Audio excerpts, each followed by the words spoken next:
Now then, everyone, it's James, JT at the Movies, and I'm joined by a very special guest. Hello, it's me, Lyndon. So this is Lyndon. He is probably my oldest friend, aren't you? We've known each other since we were 3. Mm-hmm. So some time ago is that for those who don't know us personally. But Lyndon's come over tonight for a movie night. We're normally joined by another old friend, another James, but he's otherwise engaged, so we're just a duo this evening. Mm-hmm. But we're going to have a little bit of a double bill of 2 films we've never seen before. No sort of running theme throughout them or whatever. You've just brought a couple of films and been like, have you seen either of these? And I'm like, do you know what? No. One of them, you'll be ashamed that I should have seen it. But this one, I'll be surprised if anyone's even heard of it, because we haven't. No, new to me. So the first one that we're going to watch is H.P. Lovecraft's Dagon. Oh, yes. Anybody ever heard of this? Because it sounds fantastic, doesn't it? Apart from the trailer, I've literally seen nothing about it. I've seen maybe a little bit of commentary online, but yeah, it's pretty much a blind watch, which should be quite interesting. Be quite nice as well, because often when we have these film nights, we put like comfort films on, don't we? And it's like, should we watch Aliens, or should we? Like we watched Predator last time we were there, didn't we? And it's like, just like, we'll put a bit of, superhero, or we watch Ghostbusters or whatever. So it'd be nice to... Nostalgia, yeah, absolutely. So it'd be really nice to watch something, and you've sold me on the premise. So we'll watch that, and then afterwards we'll tell you what the next film's going to be. So, as you just aptly put it, it's the bit in the middle where we're going to talk about the film that we've just watched, Dagon, and set you up for the next one. Lyndon, what did you think? Whew, well, it's quite the ride. I think it was interesting because it had sort of a B-movie kind of feel. Definitely, yeah. Bit of slapstick comedy, a bit of body horror. And then there was one scene in particular that took a real left turn. And Anyway, wrong turn. Wrong turn. And it was pretty shocking. Other than that, kind of easy-going watch, but I enjoyed it, yeah. Yeah, it had a really subtle, uneasy, sort of creepy vibe about it, didn't it? Like we were sort of saying when we were watching it, the first half hour of it, it's only 90 minutes long, but the first half hour of it was really slow burn.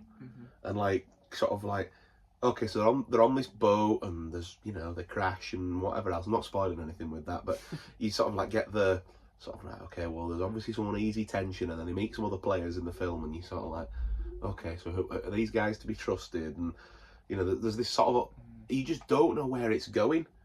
And then it sort of gets going, and you're like, all right, so this is the journey we're on. And then, like you say, it just sort of really takes a bit of a, and they kind of almost set the scene up, don't they? There's a scene earlier where the main character realises sort of what's going on, don't they? When he's in that sort of room with all those pigs. Yes, exactly. And it's sort of like, all right, okay, but then, like you say, the film just sort of like really just dials it up to 11 for a scene.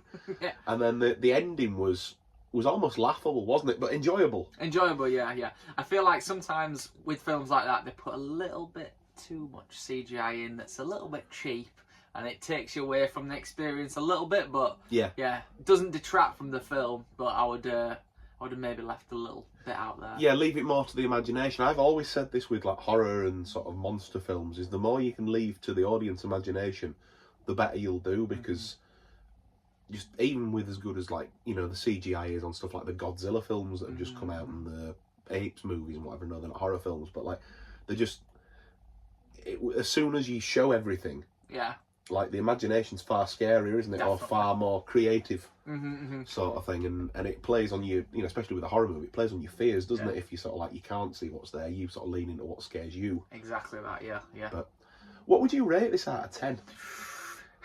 Well, I'd definitely watch it again. I would know, yeah. I'd probably give it a strong 7.5. Don't go into it thinking it's going to be the most mind-blowing film, but just enjoy the ride. And it was fun. It was fun, camp, silly, gory.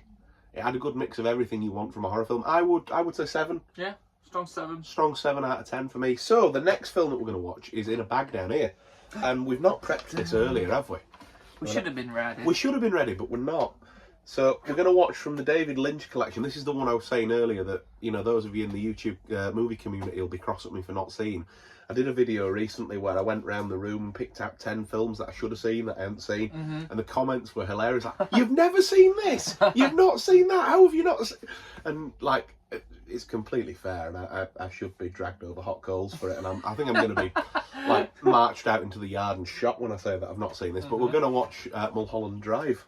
The one, the only Mulholland Drive. And I've not seen it either, and I'm a massive David Lynch fan, so it's a bit of a curveball too. Yeah, absolutely. Just mental that neither of us have seen it. I've seen plenty of his other stuff. We were talking because Elephant Man's in there as well, and that's a classic. And also Inland Empire as well. I've seen that as well, and that's great.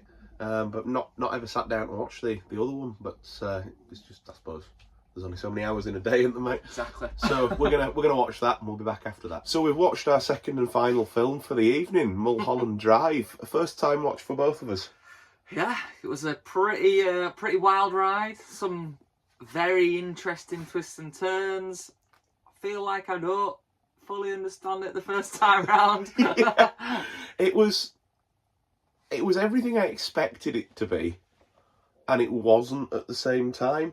Like, we had a bit of a chat. We probably should have filmed it beforehand, where we were sort of talking about, like, you know, what we're aware of with David Lynch. And you were sort of talking about Twin Peaks, and you know, we were talking about like the Elephant Man and whatever else, and you know, other things that we've seen, and like just sort of like trying to sort of imagine where this might go, and it kept us guessing, didn't it? Because like halfway through we were like, oh, is this going to happen? Oh, does this character like have this thing going on? And it's hard not to do because that's spoilers, isn't it? And you know, is this person a red herring, and is that situation a red herring, and whatever else? And then it sort of resolved itself, and I understand what's happened, but I kind of feel like I need to just press play on the DVD again and just watch it all again, a bit like Fight Club. Yeah, exactly. Yeah, there's a lot of things that are implied but not really explained. You're kind of led to believe one thing, and then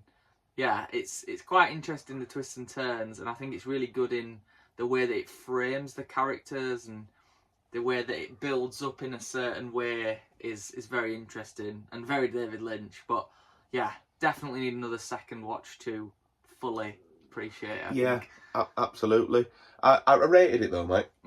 Yeah, I thought it were really enjoyable. And I like films like that are a total sort of mind job. Definitely. And sort of when you come away and it makes you think about the film. I almost can't believe I've waited this long to see it in a sense. But yeah, I think with that one, for me, I think I'd probably go the same as the other film in terms of a rating out of 10. I'd say 7 again. I'm with you. For me, I like a bit of a sort of cheesy gore and a B movie, so this would maybe be a little bit lower. But cinematography wise, the story, very interesting and very unique as a film. But yeah, I'm a sucker for blood and gore and B movies. So your favourite of the two then was Dagon. Dagon. It's gotta I'm be. going to say Damon then, but that's just some bloke down road, isn't it? But yeah, I really enjoyed it. I'm going to be thinking about probably both of those films for a couple of days. So it's been a really fun double bill, and thanks for suggesting this video. This video was Lyndon's idea, and I was like, yeah, let's do that video. It'll be a good laugh. He says, let's pick two things we've not seen before and just have a chat about it, and it's been great fun. Thank you for coming on, mate. Thank you, it's been a pleasure. And as always, I'll end the videos by saying if you enjoyed the video, drop it a thumbs up, leave some comments down below, and if you're not already subscribed to the channel, please do subscribe. It helps the channel to grow, and obviously means I get to know you across future videos as well, and Lyndon as well when he comes back for future visits. And above all else, we will see you later. Take care. See you later.